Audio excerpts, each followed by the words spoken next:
Hello दोस्तों, नमस्कार। सभी का बहुत बहुत स्वागत है माय एग्ज़ाम ट्यूटोरियल पर। उम्मीद करता हूँ साथियों आप सब बहुत अच्छे होंगे।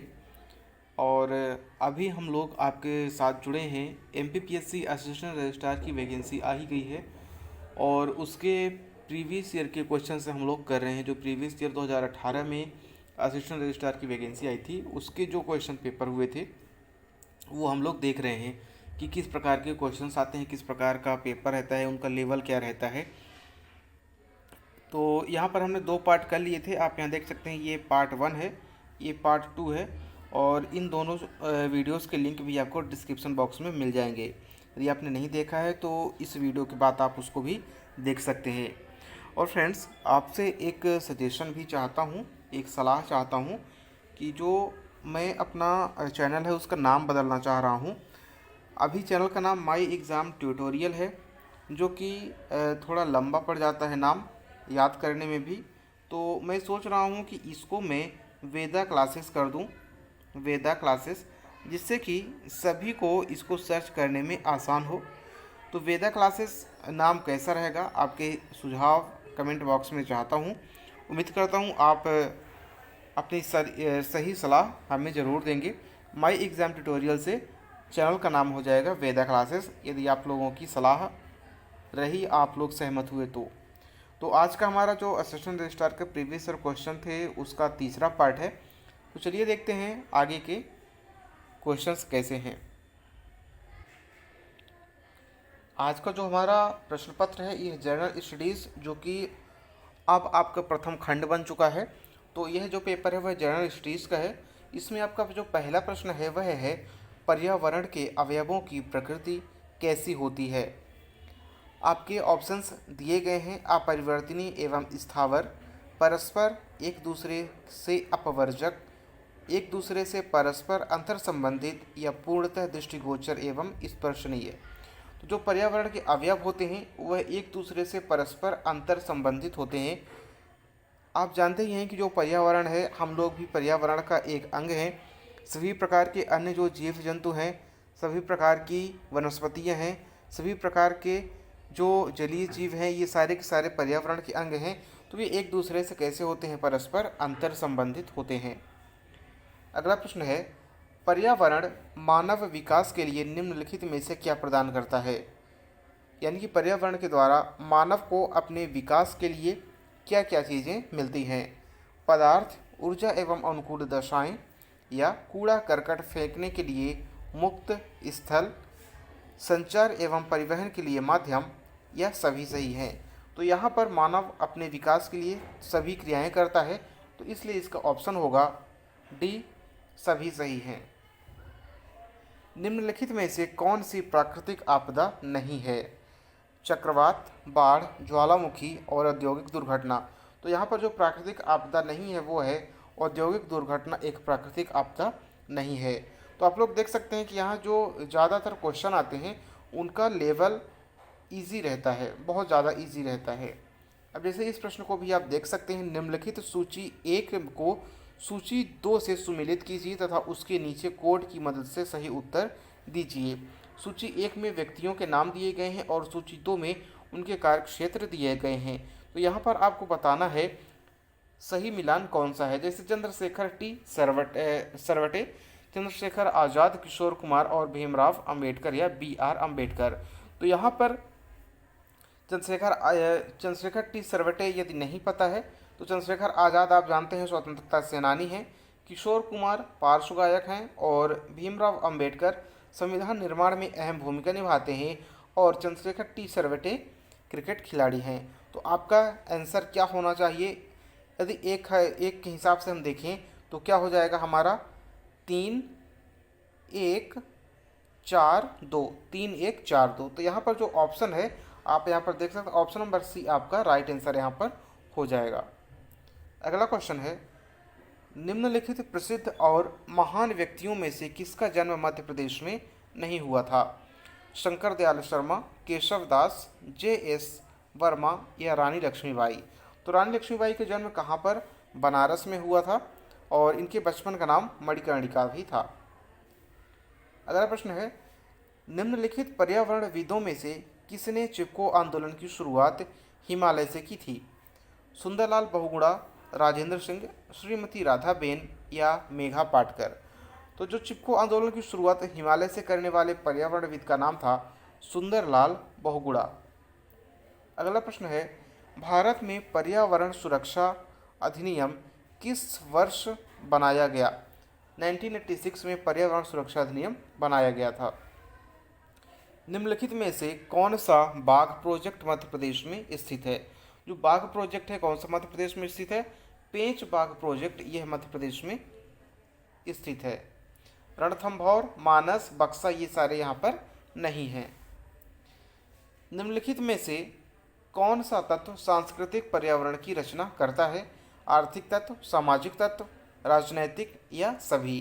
तो जो सांस्कृतिक पर्यावरण होते हैं वह आर्थिक, सामाजिक, राजनैतिक सभी प्रकार के तत्वों से मिलकर एक आदर्श सांस्कृतिक पर्यावरण की रचना करते हैं। अगला प्रश्न है, भारत में जैव विविधता हॉटस्पॉट पाए जाते हैं? पश्चिमी घाट, उत्तर पूर्वी भारत, हिमालय या सभी सही हैं? तो जैव विविधता हॉटस्पॉट पाए जाने वाले क्षेत्र में ये सभी सही हैं। पश्चिमी घाट, उत्तर पूर्वी भारत या हिमालय, इन तीनों में ही जैव विविधता हॉटस्पॉट पाए जाते हैं। नेक्स्ट है, निम्न में से कौन सा सामाजिक प्रदूषण है? सामाजिक एवं शैक्षणिक पिछड़ापन, गरीबी, जनसंख्या विस्फोट या इनमें से सभी? तो यहाँ पर जो सामाजिक प्रदूषण है वह इनमें से सभी होगा। आपका राइट आंसर डी होगा, यानी कि सामाजिक एवं शैक्षणिक पिछड़ापन, गरीबी, जनसंख्या विस्फोट। अगला प्रश्न है, सवाना बायोम भूमध्य रेखा के दोनों ओर स्थित है। किन यानी कि आपको अक्षांश दिए गए हैं और बताना है कि जो सवाना बायोम है वह किन दो अक्षांशों के मध्य में पाया जाता है। तो जो सवाना बायोम भूमध्य है वह 10 से 20 डिग्री अक्षांशों के मध्य में पाया जाता है। वायुमंडल में नाइट्रोजन गैस का प्रतिशत कितना है? 78.084, यह आपका नाइट्रोजन गैस का प्रतिशत है वायुमंडल में। तो यहाँ पर देख सकते हैं कि कितने इजी क्वेश्चन है और ये आपका थोड़ा मीडिएट या मैं कह सकता हूँ कि मीडियम से थोड़ा ऊपर का क्वेश्चन था यह, या इसे आप मीडियम टू टफ में भी इसको रख सकते हैं। लेकिन बाकी क्वेश्चन जैसे वायुमंडल में है तो यह आपका कैसा है, एकदम इजी क्वेश्चन है। प्रथम विश्व जलवायु सम्मेलन, यह भी आपका इजी मॉडरेट कह सकते हैं इसको, मॉडरेट है ये। तो ये जो प्रथम विश्व जलवायु सम्मेलन हुआ था यह जिनेवा में हुआ था। नेक्स्ट, पारिस्थितिक तंत्र में ऊर्जा का स्रोत क्या है? सौरिक विकिरण, ब्रह्मांड विकिरण, भूतापीय ऊर्जा, इनमें से सभी? तो पारिस्थितिक तंत्र है उसमें जो ऊर्जा मिलती है हमें, इन सभी चीज़ों से हमें ऊर्जा मिलती है, यानी कि भूतापीय ऊर्जा भी है, सौर ऊर्जा भी है और ब्रह्मांड विकिरण भी है। इनमें से सभी आपका राइट आंसर हो जाएगा। अगला प्रश्न है, जॉन सॉन्डर्स अभी हाल ही में चर्चा में रहे, यह आपका किस प्रकार का करंट अफेयर का क्वेश्चन है जो उन्होंने 2017 में मैन बुकर पुरस्कार जीता था। नेक्स्ट क्वेश्चन है, राज्यसभा के मनोनीत सदस्य श्री रघुनाथ महापात्रा क्या हैं? एक मूर्तिकार हैं और यह भी आपका करंट का क्वेश्चन है उस टाइम का। द कोएलिशन ईयर्स किसकी आत्मकथा है? प्रणब मुखर्जी की, यह भी आपका करंट में क्वेश्चन है। श्री दलबीर भंडारी किस क्षेत्र से संबंधित है? दलबीर भंडारी जी का उस समय न्यायपालिका में चर्चा थी और उनका नियुक्ति की गई थी किसी पद पर, तो इसलिए चर्चा में थे। तो जो दलबीर भंडारी हैं यह किससे? न्यायपालिका से संबंधित हैं। हाल ही में श्रीलंका द्वारा कौन सा बंदरगाह चीन को दिया गया? जो श्रीलंका द्वारा कौन सा बंदरगाह चीन को दिया गया? हम्बन टोटा है शायद, है हम्बन टोटा, लेकिन समझ में आ रहा है कि यह हम्बन टोटा या हम्बन टोटा है। तो यह जो था श्रीलंका का है और यह बंदरगाह किसे? चीन को दिया गया था कर्ज ना चुका पाने की वजह से, जिस प्रकार से पाकिस्तान ने अपना दिया था। तो यह भी करंट का क्वेश्चन था।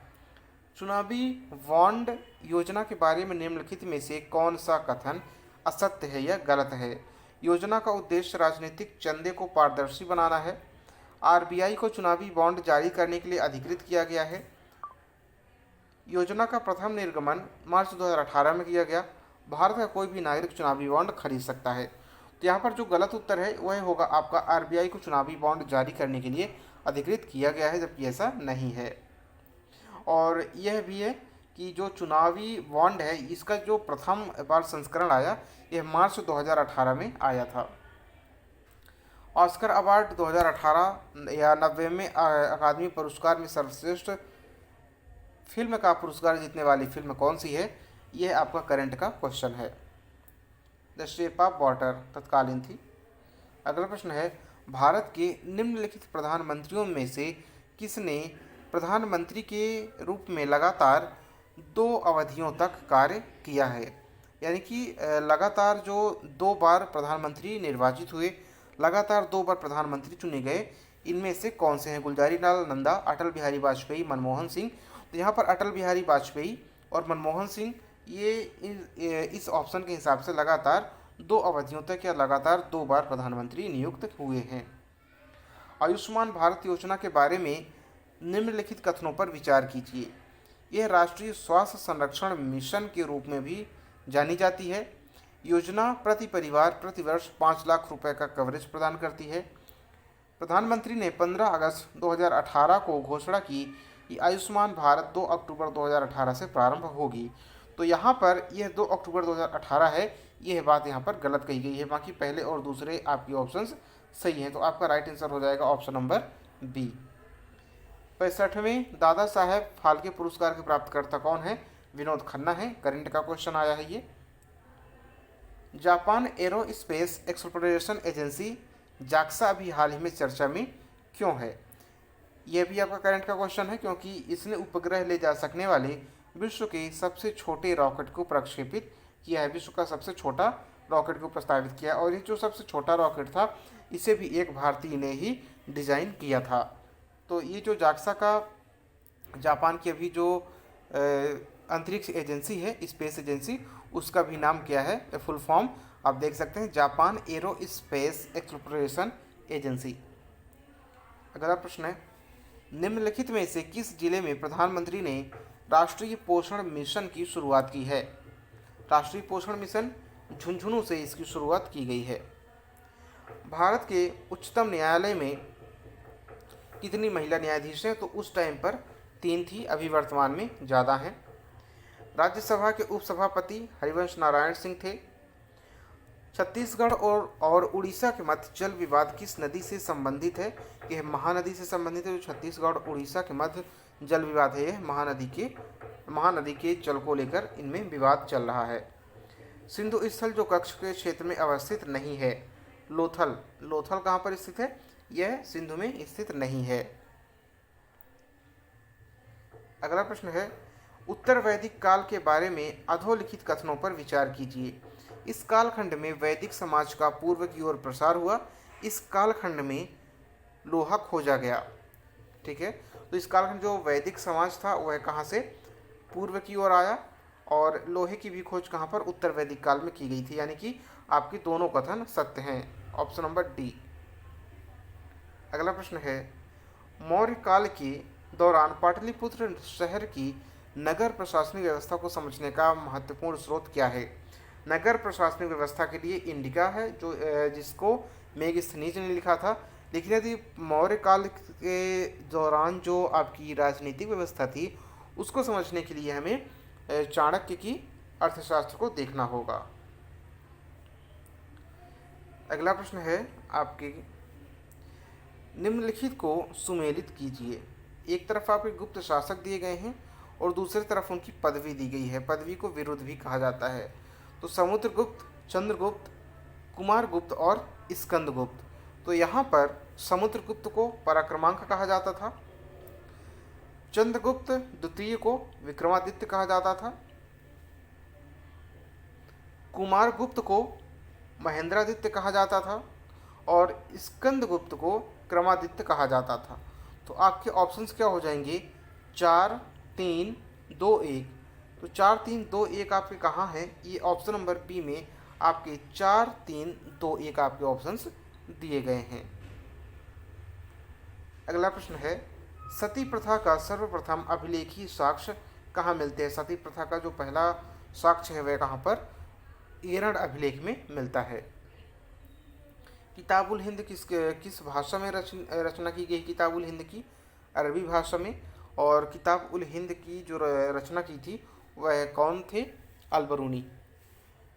अगला प्रश्न है, विजयनगर साम्राज्य के सैन्य कमांडर जो कि सामंती प्रमुख भी होते थे क्या कहलाते थे? सैन्य कमांडर अमर नायक कहलाते थे। ठीक है, सेना प्रमुख जो होते थे वह अमर नायक सैन्य कमांडर। निम्नलिखित में से कौन सा सुमेलित नहीं है? एक सल्तनत कालीन अधिकारियों के नाम दिए गए हैं और उनके दायित्व क्या थे वो दिए गए हैं। तो यहाँ पर जो वजीर था वह वित्त विभाग का काम देखता था, दबीर खास वह शाही पत्र व्यवहार देखता था, वकील ए दर वह शाही महल का प्रभारी था और बरीद यह मुख्य न्यायाधिकारी नहीं था। तो यहाँ पर आपका राइट आंसर हो जाएगा ऑप्शन नंबर डी। अगला प्रश्न है, निम्नलिखित में से कौन सा सगुण परंपरा का संत है? यानी कि जो सगुण भक्ति धारा है उनमें से कौन से सगुण भक्ति धारा से संबंधित हैं? तो यहाँ पर आपका राइट आंसर हो जाएगा शंकर देव। शंकर देव जो थे वह सगुण भक्ति धारा से संबंधित हैं। अगला प्रश्न है, अकबर के शासन की निम्नलिखित घटनाओं को कालक्रमानुसार व्यवस्थित कीजिए। इसमें आपके ऑप्शंस दिए गए हैं, चित्तौड़ के किले की विजय, गुजरात विजय, जजिया कर का उन्मूलन, महजर की घोषणा। तो यहाँ पर जो इनके राइट आंसर होगा आपका ऑप्शन नंबर डी, 3, 1, 2, 4। यानी कि सबसे पहले क्या किया गया, अकबर ने रजिया का उन्मूलन किया, फिर चित्तौड़ किले की विजय की, फिर गुजरात विजय की और उसके बाद महजर की घोषणा की। अगला प्रश्न है, ये प्रश्न आपके टफ में आते हैं, टफ क्वेश्चन है ये थोड़े, क्योंकि इनको थोड़ा सॉल्व करना मुश्किल होता है, एक कालक्रमानुसार याद रखना। निम्नलिखित आंग्ल मराठा संधियों का कालक्रमानुसार व्यवस्थित कीजिए। बसीन संधि, सलबाई संधि, पुरंदर संधि और सुरजी अंजनगांव की संधि। तो यहाँ पर आपका राइट आंसर ए नंबर है, यानी कि सबसे पहले पुरंदर की संधि हुई थी, फिर सलबाई की संधि हुई थी, फिर बसीन की संधि और फिर सुरजनगांव की संधि। तो यहाँ पर एक ही यहाँ पर दिया गया है, यानी कि यदि आपको इसमें ये इतना भी याद है कि पुरंदर की संधि कौन सबसे पहले हुई थी, उसके बाद सारी संधियाँ हुई, तो भी आप इसको सही कर सकते हैं। अगला प्रश्न है, ब्रिटिश रूढ़िवादी नेता जिसने 1857 की क्रांति को राष्ट्रीय विद्रोह कहा। ब्रिटिश नेता कौन था जिसने राष्ट्रीय विद्रोह कहा था? वह था बेंजामिन डिज़रायली। बेंजामिन डिज़रायली काफ़ी चर्चित भी रहा था। इंडियन एसोसिएशन के संस्थापक कौन थे? इंडियन एसोसिएशन आनंद मोहन बोस और सुरेंद्र नाथ बनर्जी इंडियन एसोसिएशन के संस्थापक थे। भारत के स्वतंत्रता संग्राम के इतिहास में डॉक्टर उषा मेहता किस लिए प्रसिद्ध हैं? तो जो डॉक्टर उषा मेहता थी, यह भारत छोड़ो आंदोलन के दौरान एक गुप्त रेडियो स्टेशन स्थापित करने के उनके साहस के लिए प्रसिद्ध हैं। यानी कि उस टाइम पर इन्होंने एक गुप्त रेडियो स्टेशन का संचालन किया था, जिसकी वजह से सभी क्रांतिकारियों तक सूचनाएं पहुंचाई जाती थी। अगला प्रश्न है, कांग्रेस ने 1948 में जेवीपी समिति का गठन क्यों किया? जेवीपी समिति धर आयोग की रिपोर्ट पर सिफारिश के लिए। जो जेवीपी समिति थी उसके पहले धर आयोग एक बनाया गया था और उस धर आयोग जो था वह राज्यों के पुनर्गठन से संबंधित था। उस धर आयोग से जो जनता थी वह प्रसन्न नहीं थी, खुश नहीं थी, उसी की समीक्षा के लिए जेवीपी समिति बनाई गई थी। निम्नलिखित में से किस दिनांक को ऑस्ट्रेलिया में सबसे छोटा दिन होता है? तो यहाँ पर ऑस्ट्रेलिया में सबसे छोटा दिन होता है, इसका मतलब आपको यह पता होना चाहिए कि ऑस्ट्रेलिया किस गोलार्ध में स्थित है। तो ऑस्ट्रेलिया हमारा दक्षिणी गोलार्ध में स्थित है, और जब यह दक्षिणी गोलार्ध में स्थित है तो सबसे छोटा दिन कब होगा? 21 जून का होगा, क्योंकि उत्तरी गोलार्ध में 21 जून का दिन सबसे बड़ा माना जाता है। अगला प्रश्न है, भारत की ध्रुव पूर्वी सीमा और ध्रुव पश्चिमी सीमा के स्थानीय समयों में लगभग कितना अंतर है? एकदम पूर्वी और एकदम पश्चिमी सीमा जो है उसमें लगभग 2.5 घंटे का अंतर है, लेकिन यहाँ पर 2 घंटे दिया गया है। 2 घंटे 28 मिनट का अंतर होता है इसमें। जो आपका सबसे पश्चिमी क्षेत्र आपका गुजरात है और सबसे पूर्वी क्षेत्र आपका अरुणाचल प्रदेश है, तो इन दोनों के मध्य जो सूर्य उगने की जो आपकी अंतर रहता है वह 2 घंटे 28 मिनट के लगभग रहता है। तो यह लगभग कितना हो गया 2 घंटा, लेकिन अगर 2 घंटे 30 मिनट से ज़्यादा होता तो इसको हम 3 घंटा मानते। निम्नलिखित में से किस प्रकार का वन भारत के भूभाग को सर्वाधिक आच्छादित करता है? उष्णकटिबंधीय शुष्क पतझड़ वन। निम्नलिखित में से किस राज्य ने वर्ष 2014-15 में सर्वाधिक तंबाकू को उत्पादन किया है? ये आपका करंट का प्रश्न है। आंध्र प्रदेश ने। फसल और उसके वर्ष 2015-16 में प्रथम उत्पादक राज्य के निम्नलिखित युग्मों से कौन सा सही नहीं है? तो यहाँ पर सोयाबीन देखते ही आपको पता लगा, क्योंकि सोयाबीन में मध्य प्रदेश प्रथम स्तर पर है। तो यहाँ पर आपका राइट आंसर हो जाएगा ऑप्शन नंबर डी। अगला क्वेश्चन, निम्नलिखित में से किस समूह में इस्पात यंत्रों की पूर्व से पश्चिम की ओर स्थिति सही है? तो अब यहाँ पर दुर्गापुर, जमशेदपुर, राउरकेला और भिलाई। तो यहाँ पर सबसे पहले आपको पूर्व से पश्चिम, तो सबसे पूर्वी क्षेत्र में कौन सा है आपको यह देखना पड़ेगा, और सबसे पश्चिमी क्षेत्र में कौन सा है। तो ये जो दुर्गापुर है हमारा, ये पश्चिम बंगाल में, और भिलाई कहाँ पर है, यह आपका सबसे पश्चिमी क्षेत्र में है। तो पूर्व से पश्चिम की ओर में यह आपका आएगा। अगला प्रश्न है, वर्ष 2017 में निम्नलिखित में से कौन सा देश कच्चे पेट्रोलियम का सबसे बड़ा निर्यातक रहा? सऊदी अरेबिया था, और यह करंट का क्वेश्चन है। निम्नलिखित में से किस नहर के निर्माण के कारण सन 1869 ईस्वी में लंदन मुंबई के बीच की जहाजी दूरी बहुत घट गई? सुएज नहर। सुएज नहर एक प्रमुख व्यवसायिक या व्यापारिक नहर है, जानते हैं आप, और इसकी जो निर्माण था वह 1869 में हुआ था, जिससे जो ब्रिटेन या इंग्लैंड और भारत के बीच की जो समुद्री दूरी थी वह बहुत कम हो गई। अगला प्रश्न है, भारत में के कौन से राज्य में कोलार सोने की खानें हैं? कर्नाटक। जो आपकी केजीएफ मूवी है वह इसी पर बनी है, कोलार गोल्ड फील्ड। ठीक है, कोलार गोल्ड फील्ड केजीएफ। 2011 की जनगणना के अनुसार भारत में दशकीय वृद्धि कितनी थी? 17.64%। बुशमैन साधारण पाए जाते हैं कालाहारी मरुस्थल में।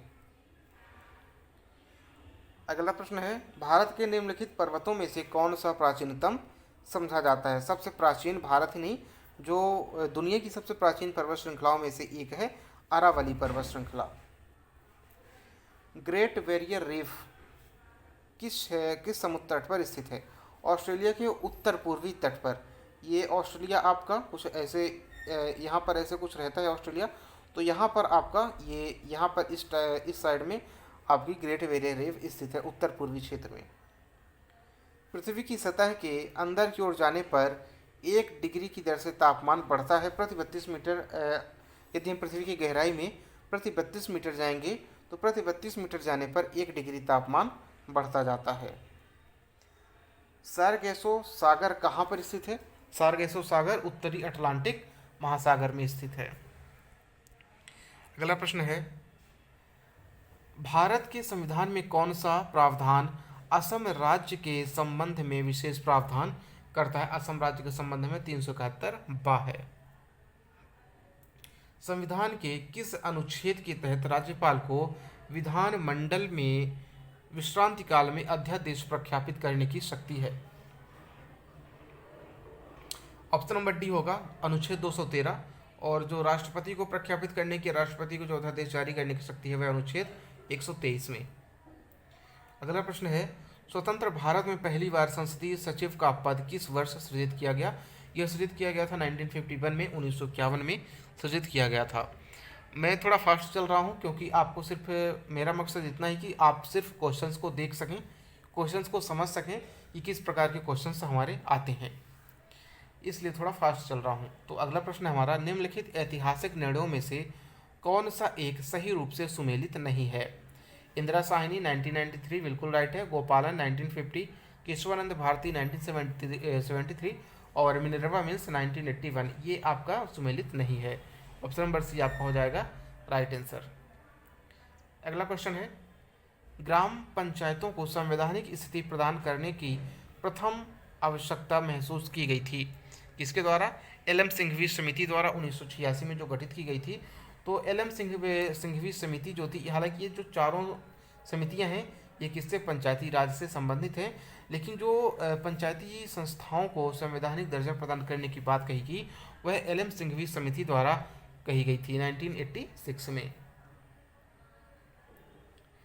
अगला क्वेश्चन है, संविधान 73वां संविधान संशोधन अधिनियम 1992 की निम्नलिखित क्रांतिकारी विशेषताओं के संबंध में विचार कीजिए। आपके ऑप्शंस हैं, पंचायती राज संस्थाओं को संवैधानिक दर्जा दिया गया, पंचायती राज संस्थाओं के अनिवार्य निर्वाचन, राज्य सरकारों द्वारा कार्यों का अंतरण या पृथक राज्य निर्वाचन आयोग का गठन। तो इनमें से ये चारों प्रावधान किए गए थे जो हमारा 73rd कॉन्स्टिट्यूशन अमेंडमेंट था उसके द्वारा। तो यहाँ पर आपका राइट आंसर हो जाएगा ऑप्शन नंबर डी, 1, 2, 3, 4। अगला प्रश्न है, सदन में प्रश्नकाल के बाद यानी कि जो क्वेश्चन और होता है, तो क्वेश्चन आर के बाद सदन में प्रश्नकाल के बाद मौखिक रूप से पूछे जाने वाले प्रश्न क्या कहलाते हैं? यह कहलाते हैं अनुपूरक प्रश्न कहलाते हैं। अगला प्रश्न है, निम्नलिखित में से कौन सा एक सूचना का अधिकार अधिनियम 2005 के तहत लोक प्राधिकारी की परिभाषा में सम्मिलित नहीं है? लोक प्राधिकारी की परिभाषा में, तो यहाँ पर आपका राइट आंसर होगा सिविल सोसाइटी संगठन। आपका जो ऑप्शन होगा ऑप्शन नंबर बी आएगा। विश्व बैंक के प्रतिवेदन में गुड गवर्नेंस के विचार पर जोर कब दिया गया? 1992 विश्व बैंक। और जो विश्व हैप्पीनेस या विश्व खुशहाली था उसको अपनाने वाला प्रथम देश कौन था? वह था नेपाल। लेकिन यहाँ पर गुड गवर्नेंस का था वह कौन था? 1992 में विश्व बैंक के द्वारा। किस वर्ष भारत में सिविल सेवा दिवस मनाना प्रारंभ किया गया? यह जो सिविल सेवा दिवस था यह वर्ष 2006 से मनाना प्रारंभ किया गया था। अगला प्रश्न है, निम्नलिखित में से कौन सा देश पेट्रोलियम निर्यातक देशों का सदस्य नहीं है? ओपेक। ओपेक आप जानते होंगे जो पेट्रोलियम निर्यातक देश है। तो इनमें से पूछ रहा है कि कौन सा उसका सदस्य नहीं है? जो मलेशिया है हमारा, यह इसका सदस्य नहीं है। भारत के संविधान के अनुच्छेद 280 का संबंध है वित्त आयोग से संबंधित है। 280 अनुच्छेद हमारा। निम्नलिखित में से कौन सा कार्य व्यापारिक बैंक का नहीं है? व्यापारिक बैंक नोट निर्गमन यानी कि नोट छापने का कार्य इनका नहीं है व्यापारिक बैंकों का। भारत में प्रथम नवीन औद्योगिक नीति किस वर्ष घोषित की गई? पहली नवीन नीति बोल रहा है तो अप्रैल 1948 में यह जारी की गई थी। और यह हमारा आज का लास्ट प्रश्न होगा। टोटल 150 प्रश्न थे इस पेपर में। तो इन 150 प्रश्नों में से हमारे 75 प्रश्न ये हो जाएंगे और नेक्स्ट 75 हम कल करेंगे। तो भारतीय लघु उद्योग विकास बैंक सिडबी की स्थापना कब की गई थी? 1990 में 1990 में इसकी स्थापना की गई थी। लेकिन इसका अधिनियम इसके बाद में 1992 में आया था। तो इसकी स्थापना जो थी वह कब की गई? 1990 में की गई थी। तो ये आपके 75 क्वेश्चन ये इस पेपर के कंप्लीट हुए और नेक्स्ट 75 क्वेश्चन हम कल करेंगे। तो उम्मीद करता हूँ आपको जो क्वेश्चन से अच्छे लग रहे होंगे और यह जिस उद्देश्य से मैं वीडियो लाया हूँ उसको वो भी आपको पसंद आ रहे होंगे। तो मिलते हैं आपसे हम अगले वीडियो में, तब तक के लिए नमस्कार, धन्यवाद।